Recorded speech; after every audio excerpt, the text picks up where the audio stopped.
All right, guys, how are we doing? Good. Good. All right, my name is Kristen Luttrell. I'm a physical therapist as well as assistant rehab manager at Masonic Home Sam Swope Care Center. I have been with Masonic since 2009, so just a couple years, so I won't let you all do the math there. I have worked in outpatient as well as inpatient, so I see those that have had falls, gone to the hospital, see me inside rehab, and then work on getting home, and then even follow up with me afterwards in an outpatient setting in hopes to get that independence back, regain everything that may have been lost in that fall. So I've been with rehab for many years and know the ins and outs of many falls, whether the good parts or the bad, but at the same time I'm hopefully able to give you guys a piece of the puzzle of falls and teach you a few techniques and how to get up from the floor when that does happen. Okay?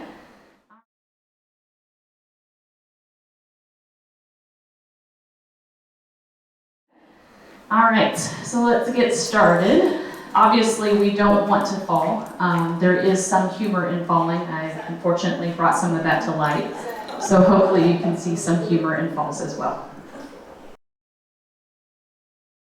All right, so our gains today will hopefully be to understand some of the ins and outs of falls, why we may fall, and how we can prevent those falls. And then at the end, again, we'll go over how to get up from the floor if a fall does happen.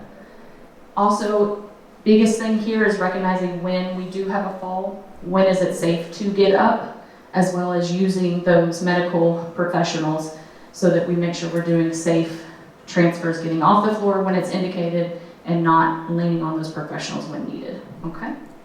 All right, so here's a few facts from the CDC. 1 out of 5 falls ends in an injury. 1 out of every 19 minutes, one of those injuries results in the death of a geriatric patient. Those are the bad facts. We don't want to see falls because of this. This is what we think of when we think of a fall. It takes away our independence. It takes away even more than that, and so it doesn't end in the results that we want.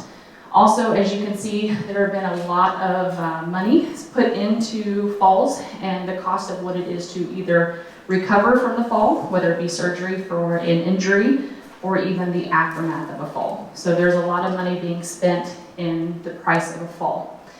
Next thing I want you to realize is that it's preventable. It's not a normal cause of aging. We do not want to think a fall is what you're expected to see as you age. We want you to be independent. We want you to be able to do all the things that you were doing at 21 and being able to carry that out throughout your age. Some of the things you were doing at 21, maybe not all, but at the same time, I had to put that one in there. We want to be as young as we want to be. And to do that, we need to make sure that we're not having these falls so that we don't have the injuries associated to these falls, okay?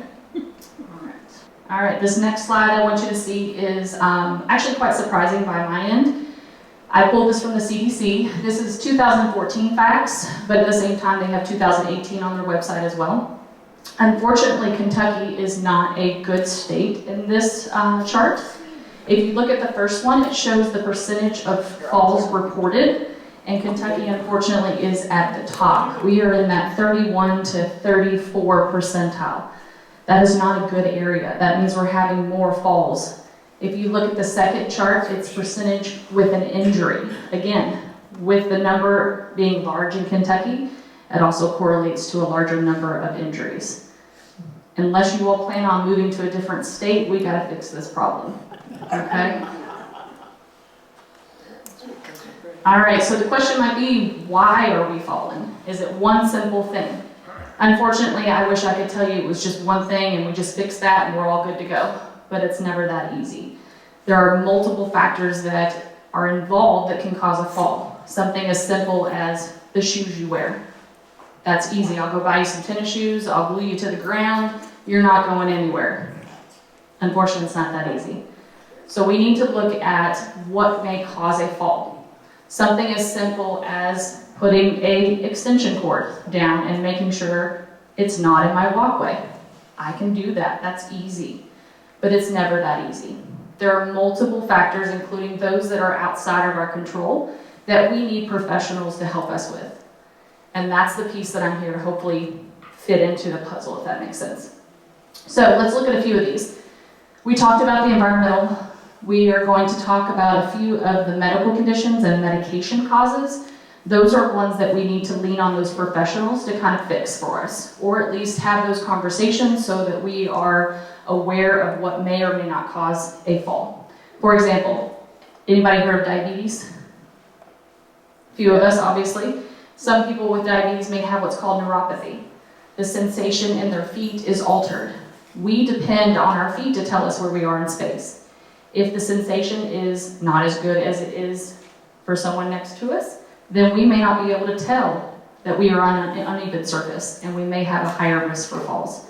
We don't want that. So if there are certain things that we can do to decrease that, we want to make sure we're talking to the medical professionals that will help us with that, whether it be medication-based, footwear, and other items, okay? Fear of falling. How many of you guys have fallen? How many have fallen before? Okay, so another reason why Kentucky's not the great state that we want it to be, right? So we need to figure out why these falls are happening, and usually the fear of falling, once you have that fall, increases. The fear of already knowing you could fall and fall again, or this one didn't happen in an injury, and maybe the next fall I have will happen in an injury. We don't want that to happen. So figuring out the root cause of these falls is key to the survival of our bodies, really, okay? Vision and hearing. Anybody have any changes from their 21-year-old body? Just a few, me too. My 40-year-old body is not as, I guess vibrant might be the word I could use, as it once was. So we need to make sure that we keep ourselves in tune to what those changes are, whether it be knowing how we can quicker react to a loss of balance with help of a PT, or talking to our professionals in the medical field about what other ways that we can regain some of those 21-year-old body items, okay?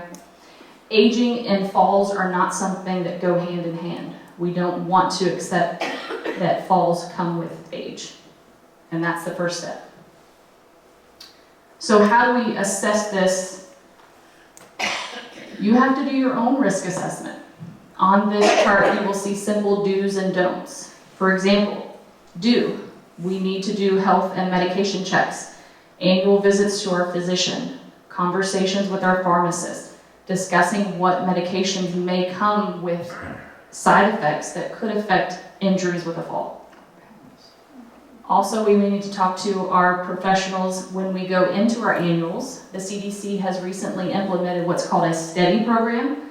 It is a very simple, takes less than 5 minute assessment, 5 minutes assessment that the physician can do with you inside their annual that can tell you and tell the physician if there's been any changes in your balance. It is very simple. It is something that you probably do and don't think about. And it can be an indicator that you're at a higher risk for falls than maybe you were last year. And then taking the next step and reaching out to the entities that need to be involved, for example, physical therapy or occupational therapy, to figure out if we can improve that test. Do's and don'ts. Sometimes you will find that the bathroom is the first place people fall.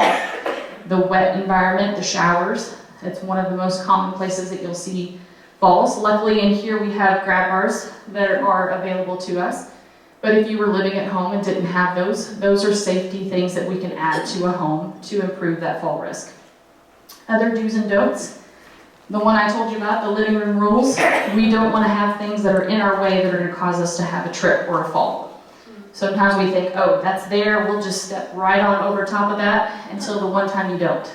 So making smart decisions and making sure the environment that we are in is decreased in clutter and has open ways for us to walk and maneuver. Progressing from whether or not we are walking with an assistive device to walking without an assistive device, determining what we are able to safely do. I see a few walkers in here that give us that extra stability, and we want to make sure that we're using those correctly.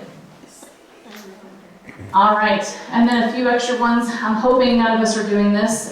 Stepping on our 2-step ladders to get that top piece of cereal or bran muffin out of the cabinets, Maybe we'll use those reachers instead. Sometimes we call it being smarter. What is it?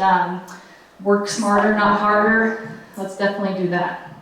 So some simple things to do a risk assessment in your own personal environment to determine why you're falling, as well as what can we do to improve your fall risk. All right, so we are going to talk about prevention of falls. So we talked about leaving Kentucky, not really an option. We talked about maybe throwing some balloons on your arms and hopefully gluing your feet to the ground, and you should be good to go. So we don't really think that's going to work. So how can I help you prevent falls? We talked about communication with your doctor. That usually happens for some of us once a year in an annual, maybe even more frequently every 3 to 6 months. Those conversations, how are you feeling, what is new, what is going on? I've had a little bit of a stumble more often lately. I don't feel like I'm reacting to my falls or my losses of balance. Having those difficult conversations, making sure that you're in tune to your body and that you're figuring these things out early. Because unfortunately, your doctor only gets to see you a couple times a year. So you have to be the one to provide that information. Physical therapy, me. I promise you I'm not a pain and torturist by heart. My job is to get you back on your feet, keep you on your feet. It does come with the relationship building that we can have, and the goal of getting back to being as independent as possible. With that, we will do things that are simple, like falls related and balance related, to strengthening, to other forms of therapy based on what we determine is the most appropriate thing to address that fall risk. And everybody is different. That's the nice part about it. Occupational therapy, I'm not sure if many of you have heard occupational therapy before. It is not going back to your 9-to-5 job, I promise. It is getting back to doing the daily activities, your daily job. Getting up, getting dressed, taking a shower, taking a sponge bath if that's the safest.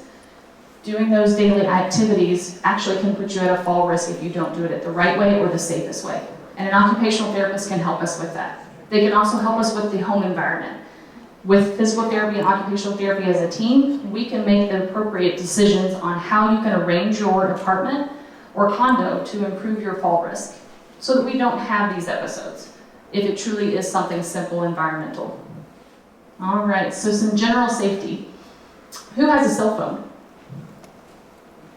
I should maybe ask who doesn't have a cell phone, right? If we have any grandkids, I'm sure you've seen it glued to their hip or their hand, right? All right, so not to say that we need to glue anything to us, but having the means of communication available to us at all times makes it easier so that if we do have a fall, we have the ability to communicate with those that need to know. Our loved ones, our management here at Nearly, those that need to help us in the midst of an emergency, okay? I do believe, and I could be wrong, but I do believe we have monitors that we can access as well. And those should be around us or available to us at all times too. We never know when we're going to fall. Who plans a fall? I don't, but I've had them. But if we don't have the means to communicate them, we're actually, as they say, up a creek without a paddle. Okay, so we want to at least take one piece of the safety in our favor and having the means to communicate. All right, life alert systems are kind of similar to what you have here. That's just another version of a cell phone. Home kits.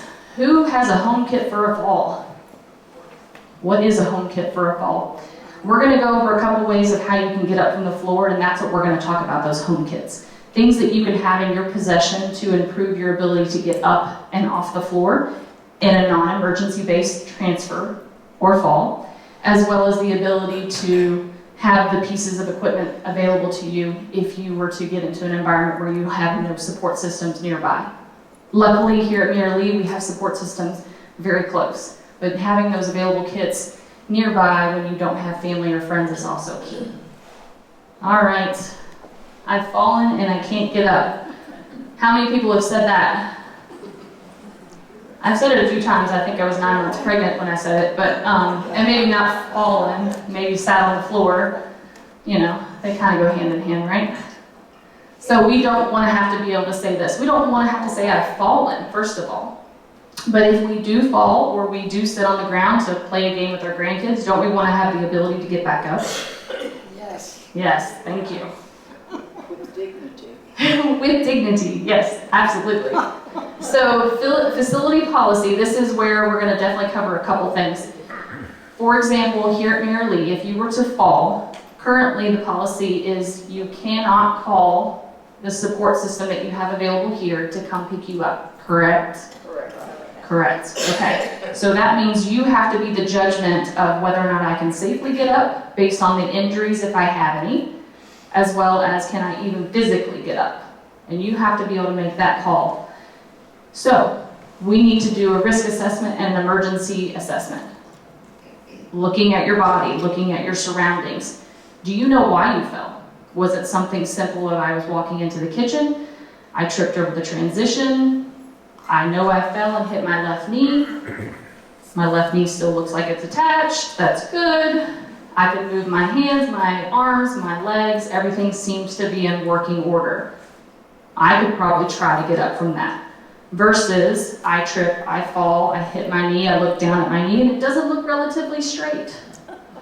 Maybe it's not as good as I thought it was. You have to make the best decision for yourself. Pride does not count, okay? We want to make sure that when you get yourself up, that you are not setting yourself up for further harm or injury, okay? So now that you've assessed the situation, you feel like you know the reason why you fell, you're still alert, you know your surroundings, you've assessed the situation, you feel like you can get up. Now is the time to get up. And how many of you can get up from the floor? Awesome. Who needs me, right? A couple of you, okay. I know I've had a few of you in this class before, so I'm going to have one of them demonstrate because she puts me to shame. So, all right. So we're going to go into two different types of transfers at this point. But before I do that, are there any questions in regards to understanding why we fall and how we can prevent it? Yes, sir. You look at the abbreviation on your screen, STEAP. The STEADY program, yes. The STEADY program has been put out by the CDC. It is 4 different positions. I'm going to borrow Sharon for me if you don't mind. So this was implemented by the CDC. It was in hopes that physicians or medical professionals could assess their patient in a quick, less than 5-minute way to relay to either a physical therapist or another entity that there's something going on with falls and balance, okay? So it's 4 different positions. The very first one is considered a narrow base of support. And if you can check Sharon out, she's going to put her 2 heels and toes as close as she can together, and she's going to stand there for 10 seconds. The goal is obviously for Sharon to stand up for 10 seconds and not fall over. Sharon looks pretty good. All right, the next position will be considered a semi-tandem. Who is tight-roped here? Tight-roped, where you walk down me neither. So you're going to pretend like you're tight-roping except for the fact that you're going to do a half step. So you'll place your heel and half of your foot to the top half of the opposite foot, so just half. Yep. And again, 10 seconds, you're going to stand in this position, and we're determining whether or not we're going to have a fall. Okay, so that's the second position. Third position is tightrope, where you're going to place that foot right in front of the opposite, heel touching the toes of the opposite foot, and you're going to stand in this position for 10 seconds. Again, we're assessing if they have the ability to maintain their balance. If they're reaching, if they're swaying, those are signs to a therapist or to a physician that maybe something else is going on. Last but not least is the hardest of the 4, hence the reason as they progress. This one is standing on 1 foot. So you'll stand on 1 foot, shooting for 10 seconds is the goal. A good therapist will assess both sides because unfortunately there can be something going on with one and not the other. So we will assess both. So the goal is to stand there for 10 seconds. Sharon is doing fabulous. Thank you so very much. And then those are the 4 settings of the steady. And so your physician or your medical professional will screen you. And then based on the findings, if you do a perfect 10 score, then maybe you're doing fine. If you do a perfect 10, but you have a lot of sway, maybe we can fine tune that balance to get you a little bit quicker in your reactions and a little bit more stable. So that's the steady. Any other follow-up questions to that? Okay, so the excitement begins. All right, so there's 2 types of transfers that I'm going to show you. The first one is unassisted, meaning this is you in your apartment, you have a fall, you've determined you're appropriate to get back up, and you are all by yourself, and you have no one to lean on. Okay? I'm going to use Sharon, and then I'm going to use my home kit that I provided. You just didn't know it. All right, Sharon, I need you to fall gracefully. And I'm going to be kind and give you a pillow. All right. Okay, so we'll give her a 9 for that fall. It wasn't too bad. Now, no one carries their pillow with them all the time when they fall, right? So, not nice and flush? Yeah. Good. So, the home kit for a fall is to have a sturdy piece of furniture. In this room or in your apartment, something that's going to be stable enough that if you put your body weight on it, it will not tip, it will not fall, it will not become the next object on top of you when you try to get yourself up, okay? So Sharon has fallen on the floor and has decided that her environment looks safe, her body parts are moving appropriately, she knows why she fell, and she wants to get back up so that no one knows about this, right? Okay. All right, so Sharon is first going to try to figure out how to get on all fours. She needs to find that sturdy object, the chair, and figure out how she's going to get to that chair because it's going to help her get back up. So you want to find out what your strong side is. Who has a strong side and a weak side? Most of us have a dominant side and a non-dominant side, and typically your dominant side is going to be your strong side. So Sharon, I'm going to make an assumption that's your right side. Okay. Okay. So what I'm going to have you do is roll to your side, and you're going to want that right side to be available to push up from. So she's going to roll straight to her side. She's going to place her right arm either tucked real close to her body, or she's going to raise it up above her head. Either one is fine. The left arm, the one on top, is going to be her push arm. It's going to be the support system to push. So as she comes over to her side and then rolls to her belly, she's going to tuck her back leg and bring up her left leg. So I know I said her right side is her strong side, but I want you guys to be able to see which side is going to be her push side. That is going to be the one on the back, right here that's bent, okay? So she's depending on both of her shoulders and her elbows to do most of the work, the next part. Most of us have bad knees, so we want to make sure our arms can support us in this. She's going to push through her arms by pushing her bottom away from her and tucking in her right knee and her left knee underneath her. So now she's on all fours. This is the hard part. This is where we figure out where that sturdy surface is that we're going to transfer from. So Sharon is going to do her best to crawl towards her sturdy surface, whether it be backwards crawling. She's just a really good crawler. All right. So there are 2 ways to do the following thing. You're jumping ahead of me, girl. Sorry. All right, so she is going to crawl to the sturdy surface, and she is going to stay away from it in regards to being perpendicular, basically. She's not going to be facing the chair. She wants to get her pelvis as close to the end of the chair as possible, and then she is going to take her right arm that's close to the chair and step up on the chair, and then you're going to take your left knee up towards your chest. And when you push with both hands here, your goal is to tuck in your bottom and sit on my chair. So she's only lifting 2 to 3 inches off of the floor, technically. So very nice job, Sharon. Okay, so the other option is instead of coming perpendicular to the chair, she comes straight in front of the chair. She'll place both arms on top of the chair, work her way a little bit closer to the chair, pick her strong leg, which we'll use your right one for this one, place it up, you'll walk your arms just a little bit towards that right side, and you're going to push down while pulling up and getting your hip on top of the chair. Awesome. Good job. All right, any questions on those so far? Fairly easy, hopefully. All right, now we're going to show you one other one. Who has friends here? Friends? Everybody's got friends. You be my friend? Okay.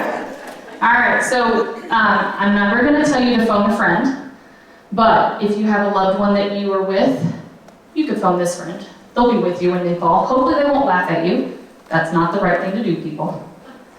So, Miss Sharon, could you so graciously fall again? Yes. You're getting good at this. Okay.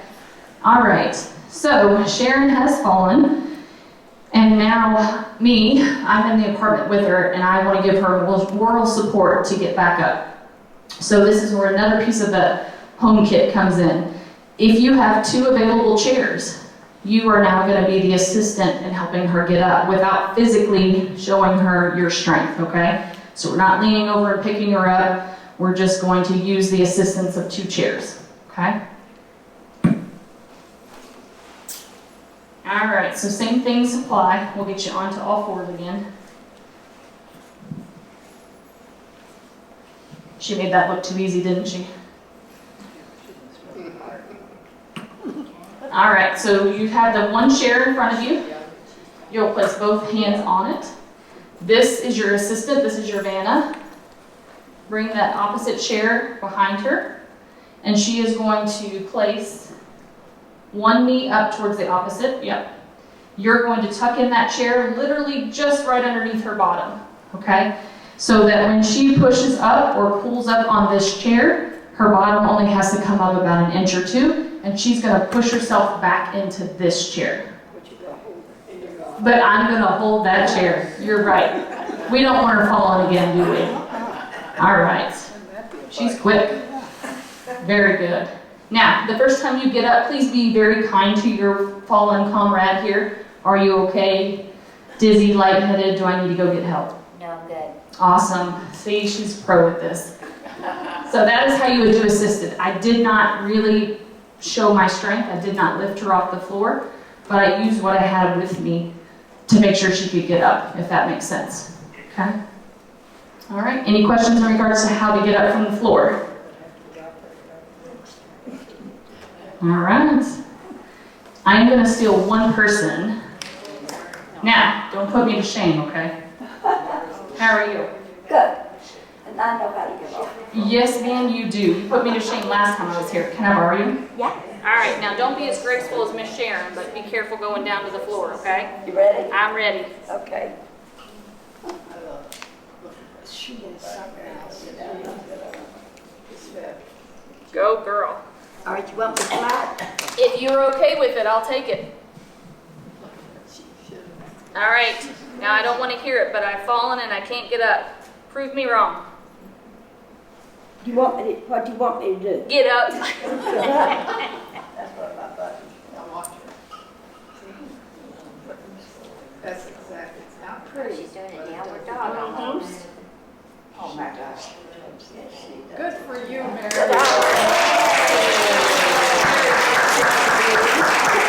You put me to shame every year. I appreciate that. That is amazing. It's really important, isn't it? It is Yes, very it important. is. Yeah. All right, girl. Can I sit now? Yes, ma'am. Thank you. Thank you. Let's give her a round of applause.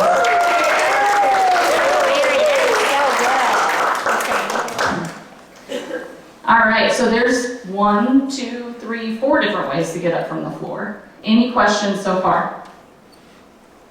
Thanks again, Mary. You made it look very easy. Another reason why it's very important to be able to get yourself up off the floor, as well as the ability to have the strength to get yourself off the floor. So very nice job. Yes, ma'am. But you have to have somebody there with the belt. Ideally, if you fall, I would love someone to be there to be able to save you so that you don't fall, as well as help you get up. But I won't lie. That was all Mary. I just, as a physical therapist, love to have a little extra set of hands for my goat belt. So the goal is to be able to do it on your own or use assistance from furniture if possible. So Mary did that all by herself. I'm just there to make things look a little bit prettier, right? Moral support. Moral support, I love it, I love it. All right, guys, any other questions on how to get up from the floor? There's a couple pieces of items I did not tell you about. Having a towel or a pillow available. A lot of us complain of having aches and pains in our knees. If you have the ability to put something underneath your knee, it'll give you a little bit of cushion outside of the hard floor, whether it be concrete, hardwood, or even carpet. So that gives you a little bit of support as well. And depending on how plush your pillows are, you might actually get 1 inch or 2 with that transfer as well. That always is nice. All right, well, I greatly appreciate your time today. If you have any questions, I'll be available. Otherwise, I appreciate you coming. Thank you.